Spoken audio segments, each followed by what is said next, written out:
Okay, take two. This is the current political landscape as of April 2026. I went full schizo last night and made this in one sitting, and I think it explains everything about politics today that you need to know. So I'm going to break it down because it really needs an explanation. It's complicated, but I'm going to start at the center. So the biggest divide politically is between the intellectuals and the spiritual people. The intellectuals are concerned with facts. Famously, facts don't care about your feelings. And the spiritual people are, well, I call them kooks. They believe truth is more important than facts. These people are squares over here. So I think we're living in a time where the kooks are ascendant and the squares are declining in relevance. You know, these two people here are typified by being nerdy, being debate bros, being atheists, being Islamophobic, and this is just out. This is just not in anymore. This is not cool anymore. This was cool like 10 years ago. It's not cool anymore to be any of those things. These people are on their way out. This is Sam Harris and Ben Shapiro, of course. This is Professor Zhang. This is Tucker Carlson, of course. These are the kooks who are ascendant, and they are conspiracy theorists. If I zoom out here, everybody on the right of this horseshoe here is are conspiracy theorists. Conspiracy theorists are ascendant, and that's because they've been proven right again and again and again, which we'll get into. And so the stuff that they were saying that was crazy no longer sounds crazy, really. So that's why these people are in, and these people are over here all about, you know, debunking things and, you know, like actually, like that kind of a thing. So this is just very uncool in a political climate where conspiracy theories are turning out to be true left and right. So yeah, this golden bracket here is the Overton window. And if you look on either side of the Overton window, you have Trump and you have Alex Jones. Now, intellectualism is about facts, spiritualism is about feelings. But when you get outside of the Overton window, things become about sensationalism and lies. So you had, you know, they're eating the dogs, and you know, they were all crisis actors, most famously. Yeah, these are kind of two polarities of this new political alignment, this spot right here and this spot right here. So these two people, whoever are here and here, are sort of going to be in conflict with each other, because they're in many ways polar opposites, but they have the, you know, it's the type of conflict where you have enough similarities that you really hate each other because the differences become, I don't know, significant somehow, if that makes any sense. Hopefully this will all make sense in a second. So like I said, the center is moving to the right here. Again, not right wing, but to the right on this circle here. Another way of conceptualizing that is that this is a horseshoe, like this goes around in a circle, is that this horseshoe is rotating to the right. To give you an example of the horseshoe theory that I'm talking about, you have Sam Harris on this side here. For him, science has become a religion, right? So that is similar to the way Tucker Carlson thinks about religion as a science, and he has like Christian scientists on to talk about the Shroud of Turin and things like that, and, you know, prove scientifically that Christianity is like the true religion. You know, there's a polarity, there's like a mirror, this whole thing is symmetrical, you know. So that's kind of what I mean by horseshoe theory. But up here on the back side of the horseshoe is no man's land, and that's where anything goes, basically. So you have Candace Owens and you have I can't remember his name, Nick Fuentes. They are in no man's land. I'll get to why in a second, but basically this entire wheel is rotating clockwise. This is the Overton window here. You can see Sam Harris is moving out of the Overton window, followed by Ben Shapiro. That is mainly due to Epstein. Sam Harris was in the Epstein files. By the way, Sam Harris is probably the least relevant person on here, but he fits very clearly the thing that is declining in relevance. That's why he's on here, because he's in this position on the chart because he's not relevant, right? Whereas the most relevant position is like here or here, like one of these three. Both Trump and Sam Harris here are declining in relevance, and to the point where they're actually leaving the Overton window. And it's no longer, for example, there was a time early on when Trump was way over here where he was outside of the Overton window from the other direction. In other words, he hadn't yet entered the Overton window, and it was inappropriate to wear a MAGA hat in public. It was like a shameful thing that you would never do, right? Unless you were not socially calibrated, let's say. Then, he became president and it became tolerated socially, I would say. And then during that time, he was in the Overton window. He was ascendant. He was a kook. The kooks are always the ones who are ascendant because they are viewed as kooks from the perspective of the Overton window. But people like a little bit of kookiness, and people like feeling, right? When the facts get stale and boring, people go for feeling and they go for people like this. And I really like and respect all three of these people, actually. I'm definitely normal in that sense, I guess you could say. I used to like and respect these people to some degree, and I really don't anymore. So that's kind of how it goes. I would say that's why this wheel is rotating, and we'll get to why. We'll get to some other reasons why, but I think probably other people might agree with me on that these people are cool, they're hip, they're interesting, they're intelligent. And these people are kind of stale. They're kind of on their way out. They're kind of old news, and they really don't have anything new to offer. They've kind of expended all of their sort of political capital, and they're on their way out as a result of that. So that's what I think is going on with these figures here. But I want to explain what happens on the backside of this horseshoe, which is no man's land, where anything goes. To get to that, I should probably zoom out and explain a few things. First of all of the people on this wheel are considered far-right extremists, according to the left. So you'll notice that they're all, I guess you could say, they're mostly conservative, if not entirely conservative. The reason for that is this green triangle in the background, which is the current political framing of politics, basically of all of politics, which is a Zionist framing. And that is due to the president being compromised by Israel, allegedly. What this spectrum is the Islamophobic versus anti-Semitic spectrum dichotomy, or whatever you want to call it. So you'll notice that the people on the left here, actually basically all of these people on the left here, are either Islamophobic or Zionist or both. Whereas the people on the right here, I put anti-Semitic in quotes because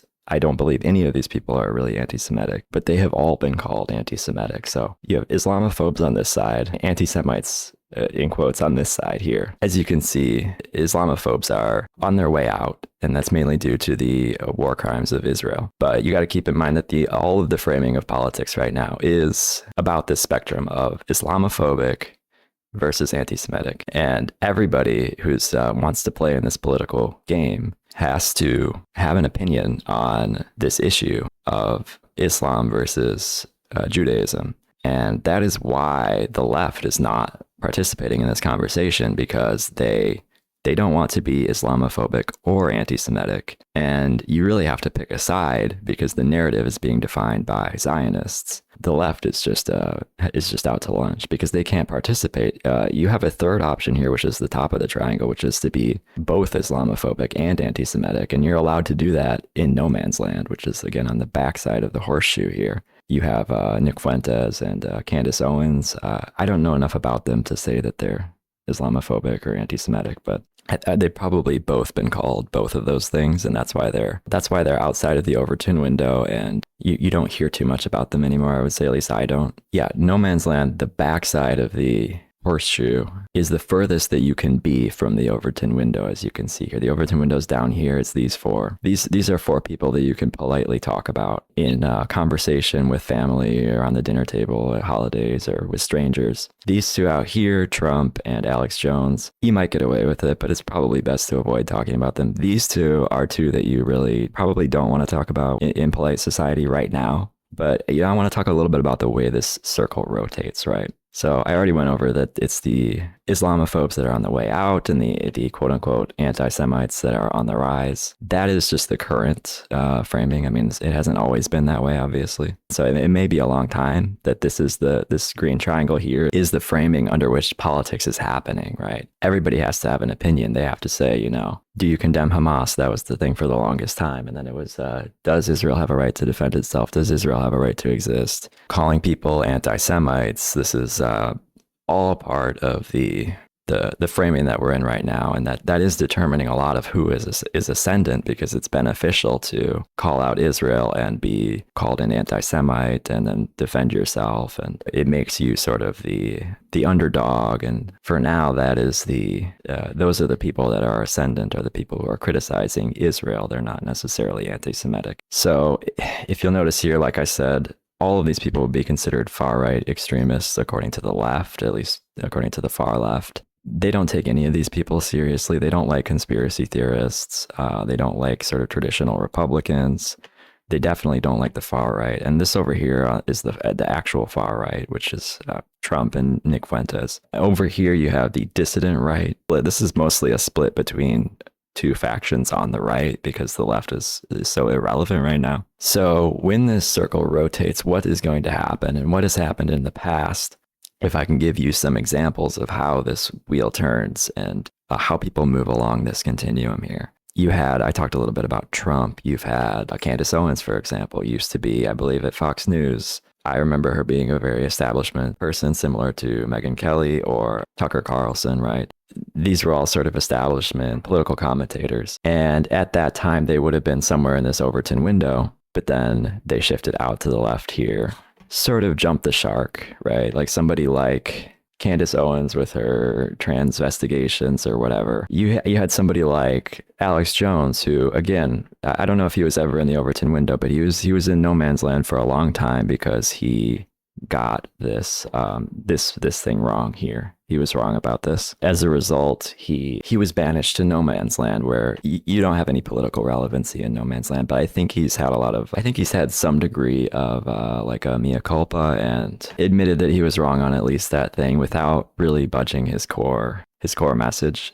In other words, I think he's on a bit of a redemption arc, and I think he's headed back into the Overton window because he's just been right about so many other things. And so if he's been right about so many things and he used to be like so beyond the pale and he's headed into the Overton window, then I think it's reasonable to assume that somebody like Candace Owens would enter back into the Overton window. Because is it really that crazy? I mean, after all the conspiracy theories that have come true, is it really that, is the stuff that she's talking about really that much crazier? I mean, we still don't know how deep the rabbit hole goes. So I think somebody like her is well positioned. And if she moves into this place, and this isn't necessarily that you're spewing sensationalism and lies, I should put sensationalism in quotes here and lies in quotes here, because the person in this position is usually telling the truth for the most part. The person here is the one who's actually lying, and that's Trump. He's just been increasing the amount of lies over time to the point where it's become obvious to everyone, even his supporters.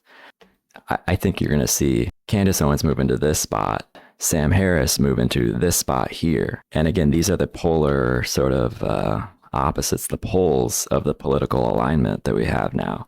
So could you imagine? I don't know if it's happened in the past. Let me look this up, actually. Okay, I'll probably put up on the screen some examples of them clashing in the past, but I would love to see them clash in the future. I think that would be very insightful to see the sort of the debunker in chief go up against the sort of maximalist conspiracy nutcase. I think that would be fantastic. I'm hoping that that's what happens. Not that either of these people are particularly relevant right now, but these people are not necessarily all relevant. They're just the best examples I could come up with to illustrate this cycle, this circle that happens.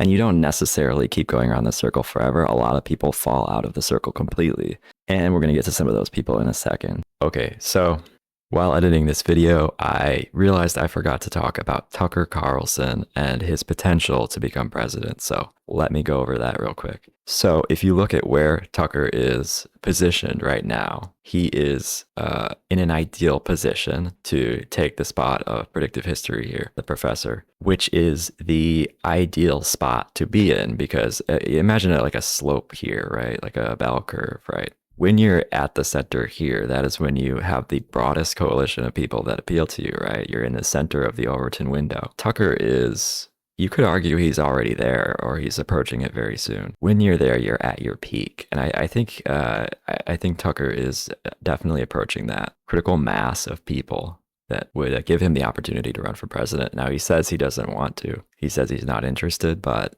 I think he said, like, if God calls him to run, he will, or something. So he's left a little bit of an opening there. Now, what is going to happen if he runs? I think absolutely, because he's so well positioned, he will win.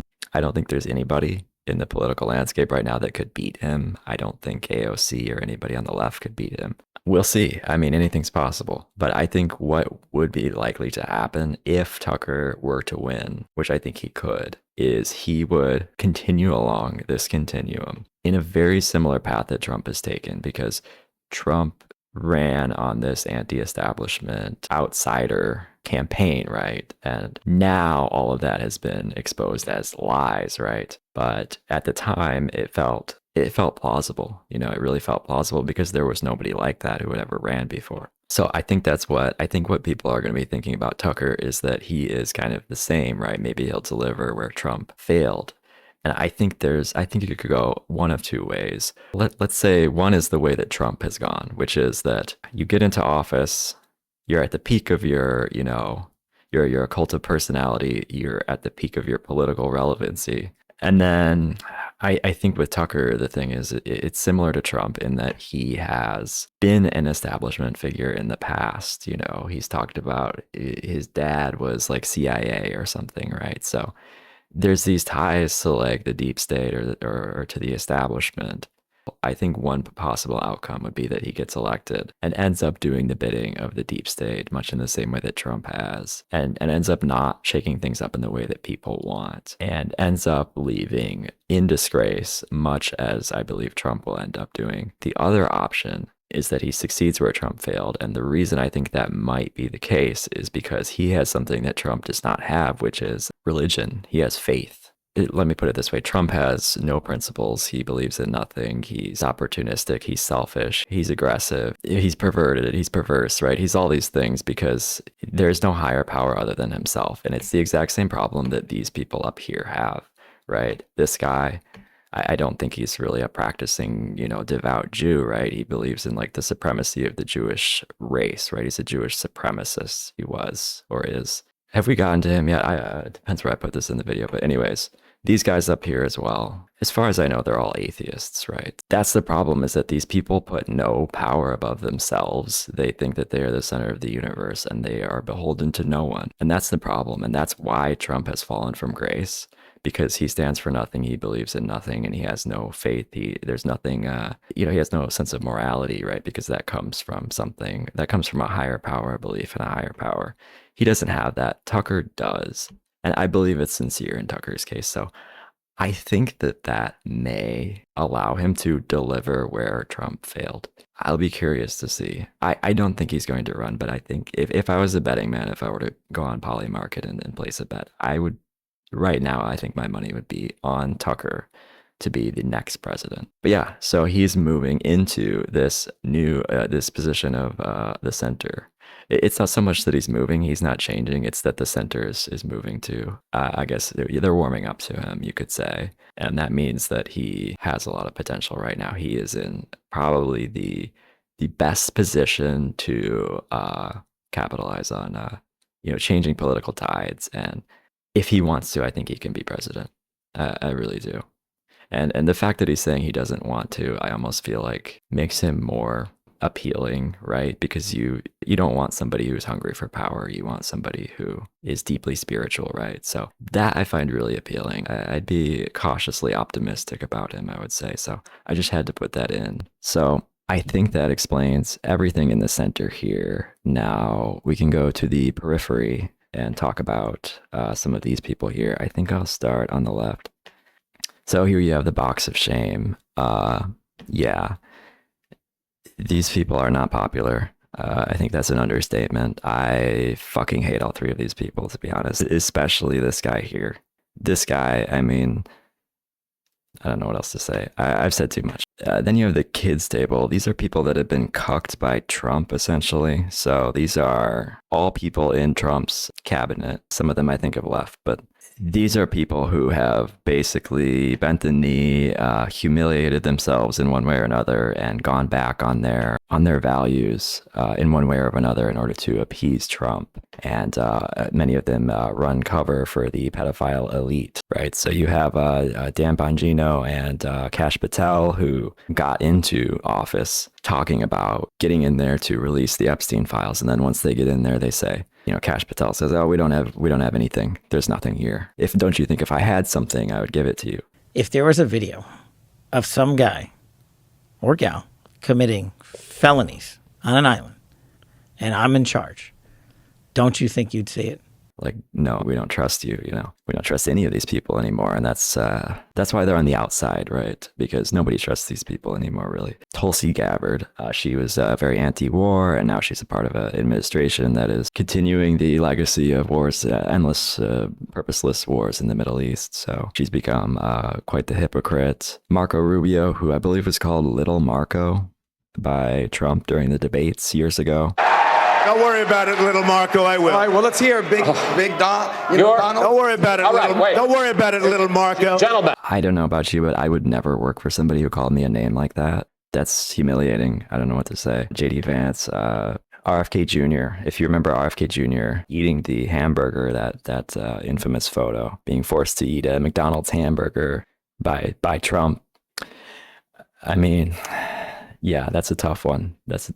And yeah, all of these people, again, Islamophobic, many of them Zionists. So just declining in relevance, I would say.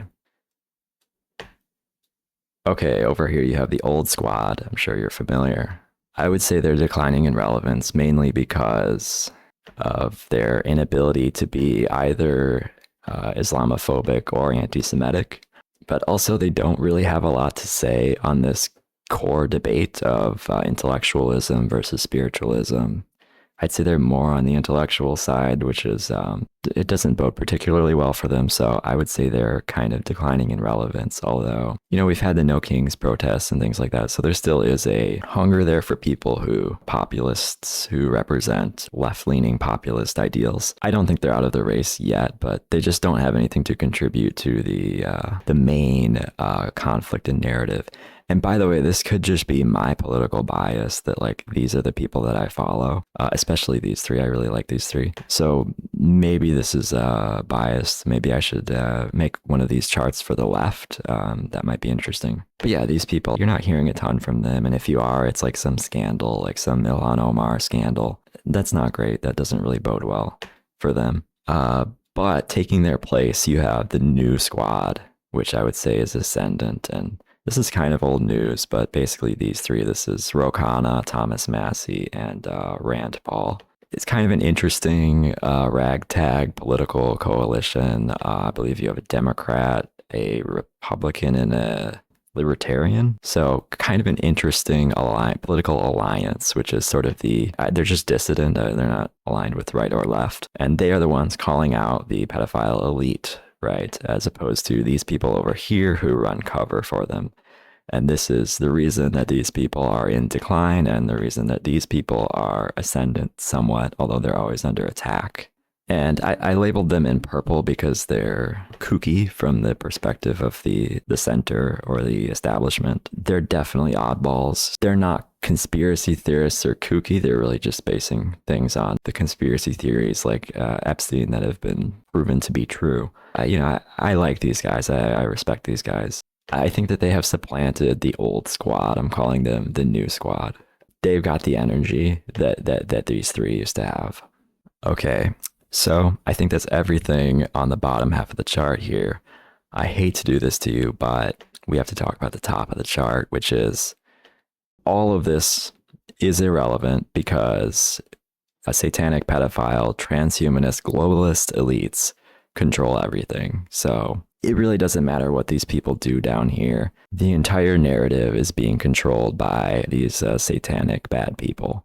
Of course, this guy, he is laughing from his grave, or is he still alive? I'm 50-50 on that one.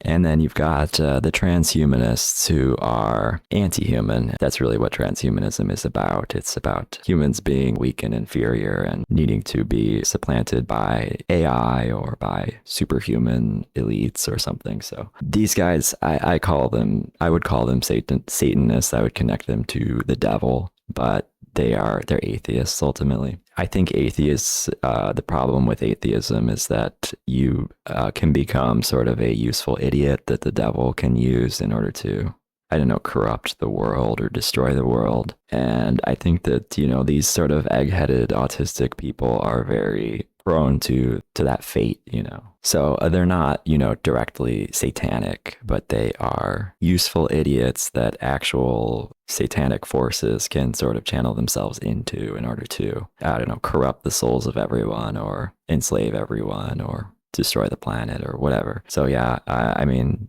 the thing is, these people are like, the reason I put these guys above everything going on down here is because this is where the real power lies. And anything that happens down here, like, again, like you have Epstein, you have the alleged blackmailing of the president, which is what determines our foreign policy, allegedly, and determines what this narrative is down here, the Islamophobic versus anti-Semitic framing that everybody has to align themselves with. And that is, I would say, a direct result, a consequence of Epstein and or Israel. So I'm not trying to call Israel satanic, by the way. He's satanic because he's a serial, I don't know, sex trafficker, right? So that's why he's satanic, not because he's Jewish or anything like that. But just want to make that clear.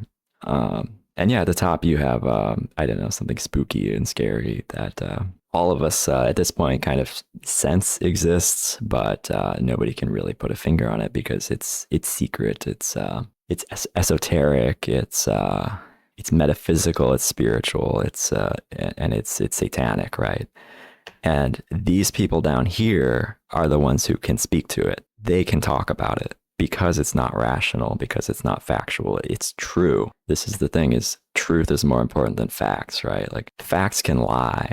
The truth is the truth, right? So that's why these people are so ascendant right now, because they can speak to all of this stuff up here freely, and they don't have to be factually accurate all the time, right? Whereas these people here, these two in particular, this guy lies all the time. He's in this position where it's all about sensationalism and lies because he's trying to defend his policies and his legacy, and it's failing him, obviously. So, but these two here, they have nothing to say about who holds the real power, right? Because they deal in facts, and we don't have all the facts about who's at the top of the pyramid here, but we know that there's something there, right? Everybody knows it at this point.